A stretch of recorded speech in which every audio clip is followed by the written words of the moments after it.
Hello welcome to my YouTube channel. എല്ലാവർക്കും സുഖമാണല്ലോ. അപ്പോൾ ഷിഫ്റ്റ് കഴിഞ്ഞിട്ട് നേരെ തമ്പാനൂർക്ക് പോവാണ് ഫാദർജിയെ ഡ്രോപ്പ് ചെയ്യാൻ വേണ്ടിയിട്ട്.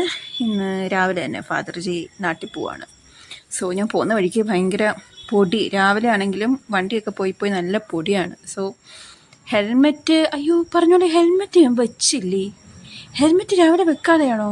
Oh my God. അപ്പോൾ എവിടെയെങ്കിലും ഒരു ക്ലിക്ക് അടിച്ചിട്ടുണ്ടാവാൻ ചാൻസ് കൂടുതലാണ്. ടാഗ് ഊരിയില്ല, ഹെൽമെറ്റും വെച്ചില്ല. നൈസ്. വെച്ച് ഏതോ സ്പോട്ട് വെച്ച് അതെന്താണോ ഞാൻ മറന്നുപോയേ. എന്തായാലും രാവിലെ പനവിള വഴിയാണ് തമ്പാനൂർക്ക് പോകുന്നത്. അതാണ് കുറച്ചും കൂടെ എളുപ്പം എന്ന് തോന്നുന്നു. പിന്നെ നേരെ ടിക്കറ്റ് കൗണ്ടറിൽ പോയി എനിക്ക് പ്ലാറ്റ്ഫോം ടിക്കറ്റും പപ്പായ്ക്ക് ടിക്കറ്റും എടുത്തു.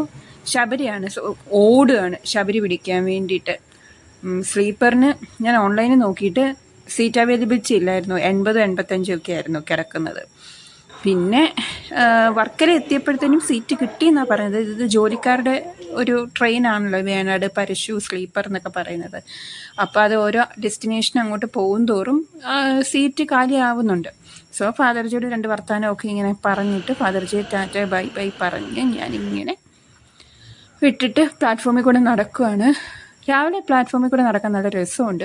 പക്ഷെ നൈറ്റ് ഷിഫ്റ്റ് കഴിഞ്ഞതുകൊണ്ട് എനിക്ക് ഉറക്കവും വരുന്നുണ്ട്. പിന്നെ അടുത്ത എൻ്റെ മിഷൻ എന്ന് പറയുന്നത് തമ്പാനൂരിൽ നിന്ന് ഏതെങ്കിലും അടുത്ത പ്രദേശത്തിൽ പാലും ബ്രെഡും വാങ്ങിക്കുക എന്നുള്ളത്. ഞങ്ങളുടെ പള്ളിയാണ് ഇവിടെ, ട്രിവാൻഡ്രത്ത് ഞങ്ങൾ കൂടുന്ന പള്ളിയാണ്. ഇവിടുത്തെ ഒരു അറ്റ്മോസ്ഫിയർ അടിപൊളിയാണ്. ഞാൻ രാവിലെ പള്ളി അടച്ചിട്ടിരിക്കുക, അതുകൊണ്ട് കയറാൻ പറ്റിയില്ല.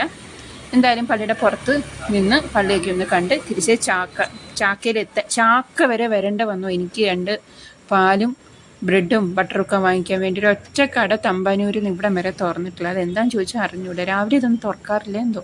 എന്തായാലും ഹെൽമെറ്റ് ഒരെണ്ണം വണ്ടിക്കകത്തിരിക്കുന്ന കാരണം എല്ലാം കൂടെ താങ്ങി പിടിച്ച് പോകാൻ വേണ്ടിയിട്ടുള്ള സെറ്റപ്പ് ഇല്ലായിരുന്നു. പിന്നെ അഡ്ജസ്റ്റ് ചെയ്ത് ഞാൻ വണ്ടിക്കകത്താക്കി വെച്ച് തിരിച്ച് പേട്ടയിലോട്ട് പോകാൻ വേണ്ടിയിട്ടുള്ള പരിപാടിയാണ്.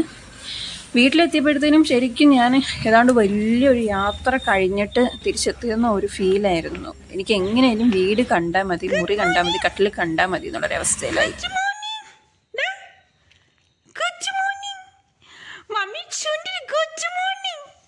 Good morning ആനോടി. പപ്പൻ്റെ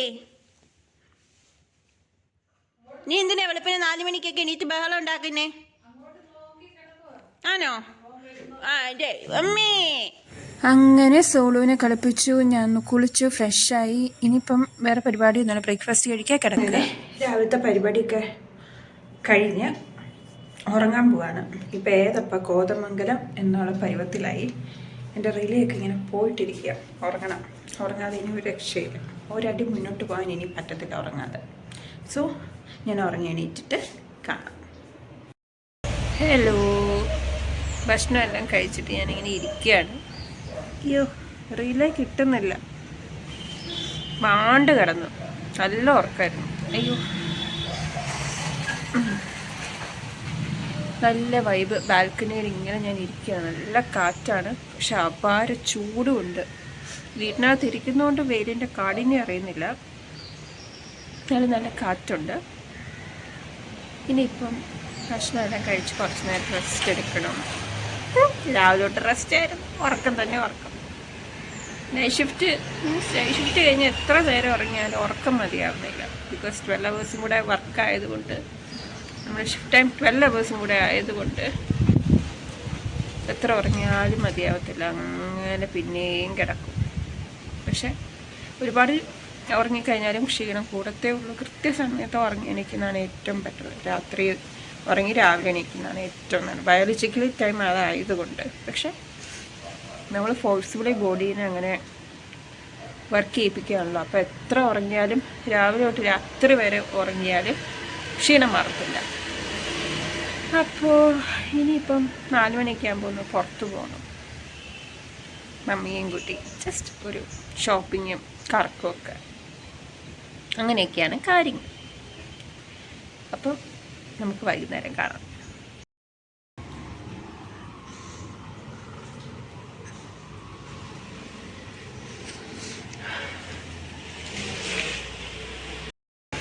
ഞാൻ ഉച്ചയ്ക്ക് തീരുമാനിച്ച എൻ്റെ എല്ലാ പ്ലാനിങ്ങുകളും കാറ്റിൽ പറന്നു വരികയാണ്.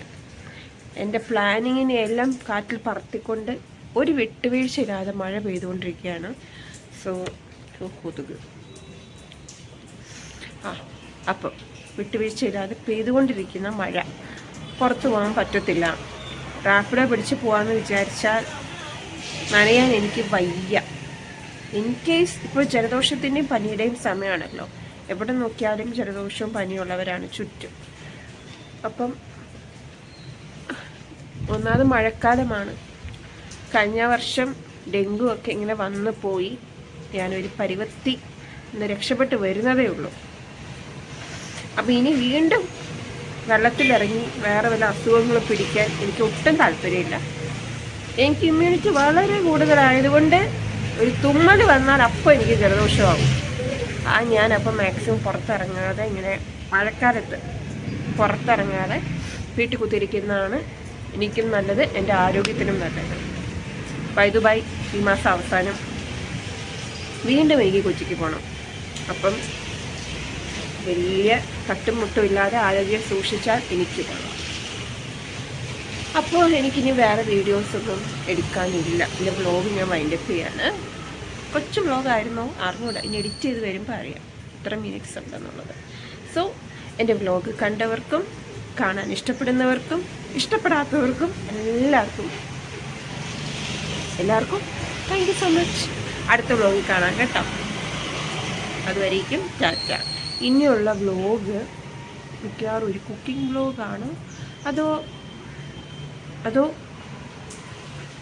വേറെ വ്ലോഗാണ്. കുക്കിംഗ് വ്ലോഗ് ആയിരിക്കത്തില്ല 150%. അപ്പോൾ അതുവരേക്കും ടാറ്റ ബൈ. ഇത്രയും ഡയലോഗ് അടിച്ചിട്ട് ഞാൻ വ്ലോഗ് വൈൻഡപ്പ് ചെയ്യാന്നൊക്കെ വിചാരിച്ചതാണ്. പക്ഷേ പിന്നെയും ഞാൻ വൈകുന്നേരം പപ്പനെ വിളിക്കാൻ പോയ സമയത്ത് വീണ്ടും വീഡിയോസൊക്കെ എടുത്തു. അപ്പം ഞാൻ വിചാരിച്ചു എന്നാൽ പിന്നെ വ്ലോഗ് ഓൾറെഡി ഞാനത് എഡിറ്റ് ചെയ്ത് എനിക്ക് ഡിലീറ്റ് ആക്കണം എന്നുണ്ടായിരുന്നു. പിന്നെ ഡിലീറ്റ് ആക്കാൻ തോന്നിയില്ല. നൈറ്റ് ഇങ്ങനെ എനിക്ക് എപ്പോഴും ഞാൻ പറയുന്ന പോലെ ട്രിവാൻഡ്രത്തൂടെ പോകാൻ എനിക്കിഷ്ടമാണ്. നല്ല രസമൊക്കെയാണ്. ഞാൻ ആവശ്യമില്ലാതെ മഴ പെയ്യും എന്ന് വിചാരിച്ച് കോട്ടൊക്കെ ഇട്ട് മാക്സി കയറുന്ന സമയത്തൊക്കെ ഞാനിങ്ങനെ ചുട്ട് പഴുക്കുമായിരുന്നു. മഴയില്ലാതെ സാധനമൊക്കെ എടുത്തപ്പം ഭയങ്കര എന്താ പറയുക, റെയിൻകോട്ട് ഇടുമ്പം ഭയങ്കര ചൂട്. പിന്നെ മാക്സിന്ന് തിരിച്ച് നമ്മൾ വീട്ടിലോട്ട് പോകാൻ വേണ്ടിയിട്ടാണ് ഒരു ചായ എല്ലാം കുടിച്ച് ചായക്കാരിയിൽ കയറിയ സമയത്ത് നല്ല തിരക്ക്. പിന്നെ അതിൻ്റെ തൊട്ടടുത്തുള്ളൊരു കടയുണ്ടായിരുന്നു. അവിടെ എനിക്കിഷ്ടമാണ് ആ കട, കാരണം പഴയ പാട്ടൊക്കെ കേട്ട്. വേറെ ഒന്നുമില്ല, ഒരു മുട്ട ഓംപ്ലേറ്റ് ഒരു ചായയും കുടിച്ചിട്ട് പിന്നെ ഞങ്ങൾ നേരെ വീട്ടിലോട്ട് പോയി.